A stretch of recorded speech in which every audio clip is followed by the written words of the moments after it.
ಚಾನಲ್ಗೆ ಸ್ವಾಗತ. ನಾನು ನಿಮ್ಮ ಪವಿತ್ರ. ಬನ್ನಿ ಇವತ್ತು ರುಚಿಕರವಾದಂತಹ ಆಲೂ 65 ರೆಸಿಪಿ ಮಾಡೋದು ಹೇಗೆ ಅಂತ ನೋಡೋಣ. ಈ ರೆಸಿಪಿ ನೀವು ಊಟಕ್ಕೆ ಸೈಡ್ ಡಿಶ್ ಆಗಿ ಅಥವಾ ಸಂಜೆ ಸ್ನ್ಯಾಕ್ಸ್ ರೀತಿಯಲ್ಲಿ ಅಥವಾ ಟೀ ಟೈಮಲ್ಲಿ ನೀವು ಆರಾಮಾಗಿ ಮಾಡ್ಕೋಬೋದು. ಭಾಳನೇ ರುಚಿಯಾಗಿರುತ್ತೆ, ಟೇಸ್ಟಿಯಾಗಿರುತ್ತೆ. ಒಮ್ಮೆ ಟ್ರೈ ಮಾಡಿ. ಬನ್ನಿ ಇವಾಗ ಹೇಗೆ ಮಾಡೋದು ಅಂತ ನೋಡೋಣ. ಮೊದಲಿಗೆ ನಾನು ಇಲ್ಲಿ ಒಂದು 3 ಆಲೂಗೆಡ್ಡೆನ ಚಿಪ್ಪೆ ತೆಗೆದು ಈ ರೀತಿ ಕಟ್ ಮಾಡಿ ಇಟ್ಕೊಂಡಿದ್ದೀನಿ. ಇದನ್ನು ಮೊದಲಿಗೆ ಬೇಯಿಸ್ಕೊಳ್ಬೇಕಾಗುತ್ತೆ. ಒಂದು 50% ಇದನ್ನು ಆಲೂಗೆಡ್ಡೆನ ಬೇಯಿಸ್ಕೊಳ್ಬೇಕು. ಇವಾಗ ನಾನು ಗ್ಯಾಸ್ ಮೇಲೆ ಒಂದು ಪಾತ್ರೆನ ಇಟ್ಕೊಂಡಿದ್ದೀನಿ. ಅದಕ್ಕೆ ಸ್ವಲ್ಪ ನೀರನ್ನ ಹಾಕ್ಕೊಂಡು ಏನು ನಾವು ಚಿಪ್ಪೆ ತೆಗೆದು ಕಟ್ ಮಾಡಿ ಇಟ್ಕೊಂಡಿದ್ವಲ್ಲ ಆಲೂಗೆಡ್ಡೆನ ಸೇರಿಸ್ತಾ ಇದ್ದೀನಿ. ಅದಕ್ಕೆ ಸ್ವಲ್ಪ ಉಪ್ಪನ್ನ ಸೇರಿಸಿ ಒಂದ್ಸರಿ ಎಲ್ಲನೂ ಚೆನ್ನಾಗಿ ಮಿಕ್ಸ್ ಮಾಡಿ ಇದನ್ನು ಬೇಯಿಸ್ಕೊಳ್ಳೋಣ. ಒಂದು 5 ನಿಮಿಷ ಸಾಕು, ಆಲೂಗೆಡ್ಡೆ ಬೆಂದೋಗ್ಬಿಡುತ್ತೆ. ಸಂಜೆ ಟೀ ಟೈಮ್ಗೆ ಈ ರೀತಿ ನೀವು ಸ್ನ್ಯಾಕ್ಸ್ನ ಮಾಡಿಕೊಂಡ್ರೆ ಭಾಳನೇ ಟೇಸ್ಟಿಯಾಗಿರುತ್ತೆ.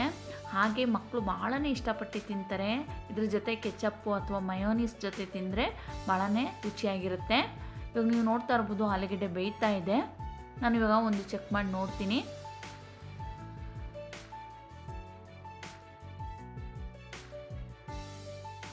ನೋಡಿ, ಇಷ್ಟು ಬೆಂದರೆ ಸಾಕು, ಒಂದು ಅರ್ಧ ಬೆಂದರೆ ಸಾಕು. ಇವಾಗ ನಾನು ಇದನ್ನು ಸಪ್ರೇಟ್ ಮಾಡ್ಕೋತಾ ಇದ್ದೀನಿ ನೀರಿಂದ. ಆಲೂಗಡ್ಡೆನೆಲ್ಲ ತೆಕ್ಕೊಂಡು ಸೈಡಿಗೆ ಇವಾಗ ಒಂದು ಬೌಲಲ್ಲಿ ಇಟ್ಕೊಳ್ಳೋಣ. ಮಕ್ಕಳಂತೂ ಭಾಳನೇ ಇಷ್ಟಪಡ್ತಾರೆ. ಅಥವಾ ನೆಂಚ್ಕೊಳ್ಳೋಕ್ಕೇನು ಇಲ್ಲ ಅಂದಾಗ ಊಟಕ್ಕೆ ಸೈಡ್ ಡಿಶ್ ಆಗಿ ಆರಾಮಾಗಿ ಈ ಡಿಶ್ನ ಮಾಡ್ಕೋಬೋದು. ಮನೇಲಿ ಒಂದು 2 ಆಲೂಗಡ್ಡೆ ಇದ್ದರೆ ಸಾಕು, ಆರಾಮಾಗಿ ಇದನ್ನು ನೀವು ಮಾಡ್ಕೋಬೋದು. ಇವಾಗ ನಾನು ಒಂದು ಬೌಲ್ನ ತೊಗೊಂಡಿದ್ದೀನಿ. ಬೌಲ್ಗೆ ಒಂದು 1/4 ಕಪ್ಪಷ್ಟು ನಾನು ಮೈದಾ ಹಿಟ್ಟನ್ನ ಸೇರಿಸ್ಕೊತಾ ಇದ್ದೀನಿ. ಹಾಗೆ ಒಂದು 2 ಸ್ಪೂನಷ್ಟು ಕಾರ್ನ್ಫ್ಲೋರ್ನ ಹಾಕ್ಕೋತಾ ಇದ್ದೀನಿ. ಕ್ವಾಂಟಿಟಿ ಮೇಲೆ ನೀವು ಹಾಕ್ಕೋಬೋದು, ಎಷ್ಟು ಆಲೂಗೆಡ್ಡೆ ತೊಗೊಂಡಿದ್ರೆ ಅದ್ರ ಮೇಲೆ ಡಿಪೆಂಡ್ ಆಗುತ್ತೆ. ಇವಾಗ ಮಸಾಲೆ ಪೌಡ್ರ್ಗಳನ್ನೆಲ್ಲ ಹಾಕ್ಕೊಳ್ಳೋಣ. ಇಲ್ಲಿ ನೋಡ್ತಾ ಇರ್ಬೋದು ಒಂದು ಅರ್ಧ ಸ್ಪೂನಷ್ಟು ಖಾರದ ಪುಡಿ, ಹಾಗೆ ಒಂದು ಅರ್ಧ ಸ್ಪೂನಷ್ಟು ಧನಿಯಾ ಪುಡಿ, ಒಂದು 1/4 ಸ್ಪೂನಷ್ಟು ಪೆಪ್ಪರ್ ಪೌಡರು, ಹಾಗೆ ಒಂದು ಅರ್ಧ ಸ್ಪೂನಷ್ಟು ಜೀರಾ ಪೌಡರು, ಹಾಗೆ ಒಂದು 1/4 ಸ್ಪೂನಷ್ಟು ಗರಂ ಮಸಾಲ ಹಾಕ್ಕೊಂಡು ರುಚಿಗೆ ತಕ್ಕಷ್ಟು ಉಪ್ಪನ್ನ ಹಾಕ್ಕೊಂಡು ಎಲ್ಲನೂ ಚೆನ್ನಾಗಿ ಮಿಕ್ಸ್ ಮಾಡ್ಕೊಳ್ಳೋಣ. ಆಲೂಗಡ್ಡೆ ಬೇಯಿಸುವಾಗ ಉಪ್ಪಾಕಿ ಬೇಯಿಸ್ಕೊಂಡಿದ್ವಿ. ಇವಾಗ ನೋಡಿಬಿಟ್ಟು ನೀವು ಉಪ್ಪನ್ನ ಸೇರಿಸ್ಕೋಬೇಕಾಗುತ್ತೆ. ಇವಾಗ ನಾನು ಒಂದ್ಸರಿ ಡ್ರೈ ಆಗಿ ಎಲ್ಲನೂ ಮಿಕ್ಸ್ ಮಾಡಿಕೊಂಡೆ. ಆದಮೇಲೆ ಇವಾಗ ಸ್ವಲ್ಪನೇ ನೀರನ್ನ ಹಾಕ್ಕೊಂಡು ಮಿಕ್ಸ್ ಮಾಡ್ಕೋಬೇಕಾಗುತ್ತೆ. ಒಂದೇ ಸರಿ ನೀರನ್ನ ಹಾಕಿ ಮಿಕ್ಸ್ ಮಾಡಬೇಡಿ, ಇಲ್ಲಾಂದರೆ ಬ್ಯಾಟರು ತೆಳುವಾಗಿಬಿಡುತ್ತೆ. ಹಾಗಾಗ್ಬಿಟ್ಟು ಸ್ವಲ್ಪನೇ ಹಾಕ್ಬಿಟ್ಟು ಮಿಕ್ಸ್ ಮಾಡ್ಕೊಳ್ಳಿ. ಇವಾಗ ನೀವು ನೋಡ್ತಾ ಇರ್ಬೋದು ಯಾವ ಹದದಲ್ಲಿದೆ ಹಿಟ್ಟು ಅಂತ. ಈ ಹದದಲ್ಲಿದ್ದರೆ ಸಾಕು. ಬೋಂಡ ಕಲಿಸುವಾಗ ನಾವು ಮಾಡ್ಕೋತೀವಲ್ಲ, ಆ ಹದದಲ್ಲಿದ್ದರೆ ಸಾಕು. ನಾನಿಲ್ಲೊಂದು 2-3 ಚಿಟಿಕೆಯಷ್ಟು ನಾನು ಕಲರ್ನ ಸೇರಿಸ್ಕೊತಾ ಇದ್ದೀನಿ. ಇದು ಆಪ್ಷನಲ್ಲು, ಬೇಕಿದ್ದರೆ ಸೇರಿಸ್ಕೊಳ್ಳಿ ಅಥವಾ ಸ್ಕಿಪ್ ಮಾಡ್ಕೊಳ್ಳಿ. ಸ್ವಲ್ಪ ಕಲರ್ ಚೆನ್ನಾಗಿ ಬರುತ್ತೆ. ಹಾಗಾಗ್ಬಿಟ್ಟು ನಾನಿಲ್ಲಿ ಕಲರ್ನ ಸೇರಿಸ್ಕೊತಾ ಇದ್ದೀನಿ. ನಾನಿಲ್ಲಿ ಆರೆಂಜ್ ಕಲರ್ನ ಯೂಸ್ ಮಾಡಿದ್ದೀನಿ. ಹಾಗೆ ಕಲರ್ನೆಲ್ಲ ಹಾಕಿದ್ಮೇಲೆ ಇನ್ನೊಂದ್ಸರಿ ಚೆನ್ನಾಗಿ ಮಿಕ್ಸ್ ಮಾಡ್ಕೊತಾ ಇದ್ದೀನಿ. ನೀವು ನೋಡ್ತಾ ಇರ್ಬೋದು ನೋಡಿ, ಈ ಹದದಲ್ಲಿದ್ದರೆ ಸಾಕು. ಇದು ಪರ್ಫೆಕ್ಟಾಗಿದೆ. ಚೆನ್ನಾಗಿ ಬೈಂಡಿಂಗ್ ಕೂತ್ಕೊಳ್ಳುತ್ತೆ. ನಾವು ಹಾಕಿದಾಗ, ನಾವು ಎಣ್ಣೆಲಿ ಕರೆದಾಗ ಅದು ಬಿಟ್ಕೊಳ್ಳೋದಿಲ್ಲ.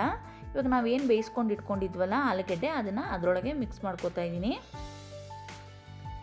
ಎಲ್ಲನೂ ಚೆನ್ನಾಗಿ ಮಿಕ್ಸ್ ಮಾಡ್ಕೊಳ್ಳೋಣ. ಫ್ರೆಂಡ್ಸ್, ಮಿಸ್ ಮಾಡ್ದೇ ಈ ರೆಸಿಪಿನ ಒಮ್ಮೆ ಟ್ರೈ ಮಾಡಿ ನೋಡಿ. ಮಕ್ಕಳಂತೂ ಭಾಳನೇ ಇಷ್ಟಪಡ್ತಾರೆ. ಹಾಗೆ ಎಲ್ಲರಿಗೂ ಇಷ್ಟ ಆಗುತ್ತೆ. ಮಕ್ಕಳಂತಲೇ ಅಲ್ಲ, ದೊಡ್ಡವ್ರಿಗೂ ಕೂಡ ಭಾಳನೇ ಇಷ್ಟ ಆಗುತ್ತೆ. ಮಕ್ಕಳಿಗೆ ಸ್ನ್ಯಾಕ್ಸ್ ಆಗಿ ಅಥವಾ ಊಟಕ್ಕೆ ಸೈಡ್ ಡಿಶ್ ಆಗಿ ಆರಾಮಾಗಿ ಇದನ್ನು ಮಾಡ್ಕೋಬೋದು. ಮಕ್ಕಳ ಡಬ್ಬಿಗೂ ಕೂಡ ಸ್ನ್ಯಾಕ್ಸ್ ಆಗಿ ಇದನ್ನು ಕಟ್ಬೋದು. ಇವಾಗೆಲ್ಲನೂ ಚೆನ್ನಾಗಿ ಮಿಕ್ಸ್ ಮಾಡಿದ್ದೀನಿ. ಮಿಕ್ಸ್ ಮಾಡಿದ್ಮೇಲೆ ಒಂದು 5 ನಿಮಿಷ ಇದನ್ನು 5ರಿಂದ 10 ನಿಮಿಷ ಇದನ್ನು ನೆನೆಯೋಕ್ಕೆ ಬಿಟ್ಬಿಡೋಣ. 10 ನಿಮಿಷ ಆದಮೇಲೆ ನೀವು ನೋಡ್ತಾ ಇರ್ಬೋದು ಗ್ಯಾಸ್ ಮೇಲೆ ನಾನು ಎಣ್ಣೆ ಕಾಯಕ್ಕೆ ಇಟ್ಕೊಂಡಿದ್ದೀನಿ. ಇಲ್ಲಿ ಎಣ್ಣೆ ಕಾದಿದೆ. ಇವಾಗ ನಾನು ಒಂದೊಂದಾಗೆ ಎಣ್ಣೆಯಲ್ಲಿ ಬಿಡ್ತಾ ಇದ್ದೀನಿ. ನೀವು 10 ನಿಮಿಷ ಟೈಮ್ ಇಲ್ಲ ಅಂದರೆ ಆವಾಗಿಂದ ಅವಾಗೂ ಕೂಡ ನೀವು ಮಾಡ್ಕೋಬೋದು. ಏನು ನೆನೆಸಲೇಬೇಕು ಅನ್ನೋಂಥ ಅವಶ್ಯಕತೆ ಏನಿರೋದಿಲ್ಲ. ಹಾಗೆ ಇನ್ಸ್ಟೆಂಟಾಗಿ ಕೂಡ ಮಾಡ್ಕೋಬೋದು. 10 ನಿಮಿಷ ಟೈಮ್ ಇಲ್ಲ ಅಂದರೆ ಒಂದು 10 ನಿಮಿಷ ಬಿಟ್ಟರೆ ಉಪ್ಪು ಖಾರ ಚೆನ್ನಾಗಿ ಇನ್ನೂ ಹಿಡಿಯುತ್ತೆ. ಯಾವುದೇ ಆಗಲಿ ಒಂದು 10 ನಿಮಿಷ ಬಿಟ್ಟು ಮಾಡೋದ್ರಿಂದ ಚೆನ್ನಾಗಿ ಉಪ್ಪು ಖಾರ ಹಿಡಿಯುತ್ತೆ. ಹಾಗಾಗ್ಬಿಟ್ಟು ನಾನಿಲ್ಲಿ ಒಂದು 10 ನಿಮಿಷ ಬಿಟ್ಟು ನೆನೆಸಿ ಇಟ್ಟು ಆಮೇಲೆ ನಾನು ಇಲ್ಲಿ ಫ್ರೈ ಮಾಡ್ಕೋತಾ ಇದ್ದೀನಿ. ಇವಾಗ ಒಂದೊಂದಾಗಿ ಎಣ್ಣೆಯಲ್ಲಿ ಬಿಟ್ಟಿದ್ದೀನಿ. ನೀವು ನೋಡ್ತಾ ಇರ್ಬೋದು ಇದು 50% ಬೆಂದಿರೋದ್ರಿಂದ ಜಾಸ್ತಿ ಏನು ಬೇಯಿಸುವಷ್ಟು ಅವಶ್ಯಕತೆ ಇರೋದಿಲ್ಲ. ಭಾಳ ಬೇಗನೆ ಬೆಂದೋಗ್ಬಿಡುತ್ತೆ. ನೋಡ್ತಾ ಇರ್ಬೋದು ನೀವು ಎಷ್ಟು ಚೆನ್ನಾಗಿ ಕಲರ್ ಬಂದಿದೆ ಅಂತ. ನೋಡಿದ್ರೇ ತಿನ್ನಬೇಕು ಅಂತ ಅನಿಸುತ್ತೆ, ಅಷ್ಟು ಚೆನ್ನಾಗಿ ಕಾಣಿಸುತ್ತೆ. ಫ್ರೆಂಡ್ಸ್, ಈ ವಿಡಿಯೋ ಸ್ವಲ್ಪ ಆದರೂ ಇಷ್ಟ ಆಗಿದ್ರೆ ದಯವಿಟ್ಟು ಒಂದು ಲೈಕ್ ಮಾಡೋದನ್ನು ಮರಿಬೇಡಿ. ಹಾಗೆ ನಿಮ್ಮ ಫ್ಯಾಮಿಲಿ ಫ್ರೆಂಡ್ ಜೊತೆಗೂ ಈ ವಿಡಿಯೋನ ಶೇರ್ ಮಾಡ್ಕೊಳ್ಳಿ, ಅವ್ರಿಗೂ ಕೂಡ ಹೆಲ್ಪ್ ಆಗ್ಬೋದು. ಈ ವಿಡಿಯೋನ ನೀವು ಯೂಟ್ಯೂಬಲ್ಲಿ ನೋಡ್ತಾ ಇದ್ದರೆ ದಯವಿಟ್ಟು ಸಬ್ಸ್ಕ್ರೈಬ್ ಮಾಡ್ಕೊಂಡು ನೋಡಿ, ಅಥವಾ ಫೇಸ್ಬುಕ್ಕಲ್ಲಿ ನೋಡ್ತಾ ಇದ್ದರೆ ದಯವಿಟ್ಟು ನನ್ನ ಪೇಜ್ನ ಫಾಲೋ ಮಾಡ್ಕೊಳ್ಳಿ. ಫ್ರೆಂಡ್ಸ್, ಇವಾಗ ನೀವು ನೋಡ್ತಾ ಇರ್ಬೋದು, ಇದು ರೆಡಿಯಾಗಿದೆ. ನಿಮಗೆ ಗೊತ್ತಾಗ್ಬಿಡುತ್ತೆ, ಸ್ವಲ್ಪ ಬ್ರೌನ್ ಆಗ್ತಾ ಇದ್ದಂಗೆ ಗೊತ್ತಾಗುತ್ತೆ ನಿಮಗೆ ಇದು ರೆಡಿಯಾಗಿದೆ ಅಂತ. ಅಥವಾ ಗೊತ್ತಾಗಿಲ್ಲ ಅಂದರೆ ನೀವು ಒಂದು ತೆಗೆದುಬಿಟ್ಟು ಚೆಕ್ ಮಾಡಿ ನೋಡ್ಬೋದು. ಒಂದು 5 ನಿಮಿಷ ಸಾಕು ಈ 65 ಮಾಡ್ಕೊಳ್ಳೋದಕ್ಕೆ. ಭಾಳ ಬೇಗನೆ ರೆಡಿ ಆಗಿಬಿಡುತ್ತೆ. ಕೊನೆಯಲ್ಲಿ ನಾನು ಸ್ವಲ್ಪ ಕರಿಬೇವಿನ ಸೊಪ್ಪನ್ನ ಹಾಕ್ಬಿಟ್ಟು ಇವಾಗ ನಾನು ಇದನ್ನು ತೆಕ್ಕೊತಾ ಇದ್ದೀನಿ. ಇವಾಗ ಒಂದು ಸರ್ವಿಂಗ್ ಪ್ಲೇಟ್ಗೆ ಸರ್ವ್ ಮಾಡ್ಕೊತಾ ಇದ್ದೀನಿ. ನೋಡಿದ್ರಲ್ಲ ಫ್ರೆಂಡ್ಸ್, ಎಷ್ಟು ಈಸಿಯಾಗಿ ಈ ಆಲೂ 65 ರೆಸಿಪಿನ ಮಾಡ್ಕೋಬೋದು ಅಂತ. ನೆಕ್ಸ್ಟ್ ವಿಡಿಯೋದಲ್ಲಿ ಸಿಗ್ತೀನಿ ಫ್ರೆಂಡ್ಸ್. ಅಲ್ಲಿವರೆಗೂ take care, bye, see you. Thank you for watching.